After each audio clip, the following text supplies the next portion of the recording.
তুই যাকে দেখছিস সেটা ভানু সিং এর ভূত, আর ভূতের কোনো মৃত্যুর ভয় হয় না। প্রথমেই সকল হস্তলিপি পরিবারের সদস্যদের জানাই শুভ স্বাধীনতা দিবস। যাদের রক্ত দিয়ে লেখা ভারতবর্ষের নাম, তাদেরকে জানাই আমার প্রণাম।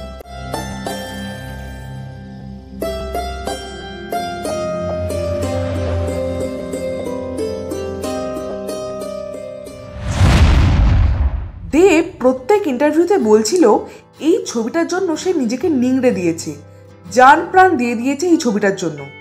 এখন প্রশ্ন, শুধু কি দেবের পাশাপাশি শুভশ্রী, রুদ্রনীল সেনগুপ্ত এবং কৌশিক গাঙ্গুলিরও এই ছবিটা বেস্ট ছবি। কোন ছবি নিয়ে কথা বলছি? আমরা ধূমকেতু নিয়ে আলোচনা করব এই ভিডিওর মধ্যে। তাহলে চলো দেরি না করে চলে যাই ধূমকেতু রিভিউতে। Hastolipi originals, the ultimate filmy dose. প্রথমে গল্প সম্বন্ধে আমি কিচ্ছু বলছি না, কিছু বললেই স্পয়লার হয়ে যাবে, তাই এইটুকু বলছি, দেব আর শুভশ্রী একটা সাধারণ জীবনযাপন করত। হঠাৎ করে দেব আর শুভশ্রীর মধ্যে বিচ্ছেদ হয়।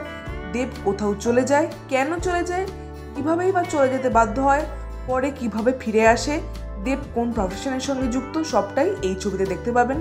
2 ঘন্টা 11 মিনিটের এই ছবিটা আপনাদের হলে গিয়ে দেখে নিতে হবে এইসব জানতে হলে। প্রথমে যদি অভিনয়ের কথা বলি তাহলে বলতে হয় এখানে প্রত্যেকে অসম্ভব অভিনয় করেছেন।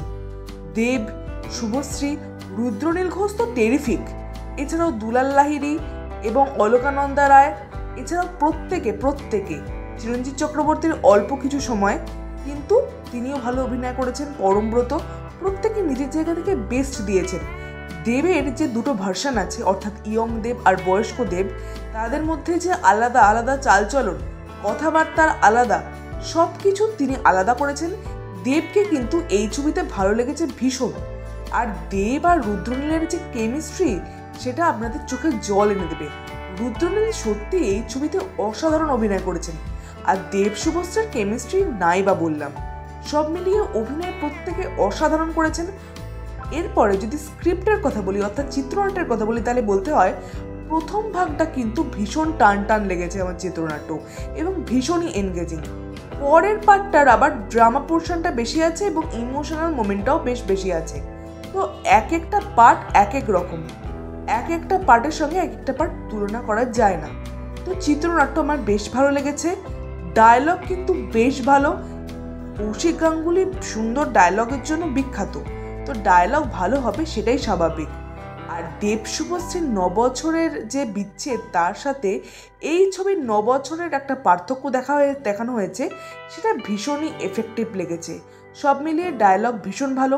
ইন্দ্রদীপ দাশগুপ্ত ব্যাকগ্রাউন্ড মিউজিকের কাজ ভীষণই ভালো করেছে, এবং সেগুলো কিন্তু আপনাদের হন্ট করে বেড়াবে, আপনাদের গুজবাম্পস দেবে। ব্যাকগ্রাউন্ড মিউজিকের কাজ ভীষণ ভালো।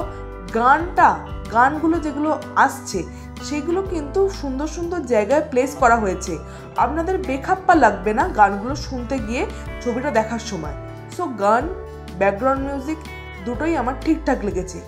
কালার গ্রেডিং দেখে বোঝার উপায় নেই এই ছবিটা 10 বছর আগের ছবি, কারণ আমার মনে হয় এই ছবিটা আবার নতুন করে এডিটিং প্যানেলে বসানো হয়েছিল, তাই 10 বছর আগের ছবি সেটা বোঝার কিন্তু কোনো উপায় নেই। এই ছবিটার এডিটিং থেকে শুরু করে কালার গ্রেডিং সব কিছুই কিন্তু আজকের দিনের মতো লেগেছে, তাই ব্যাকডেটেড বলার কিন্তু কোনো জায়গা নেই।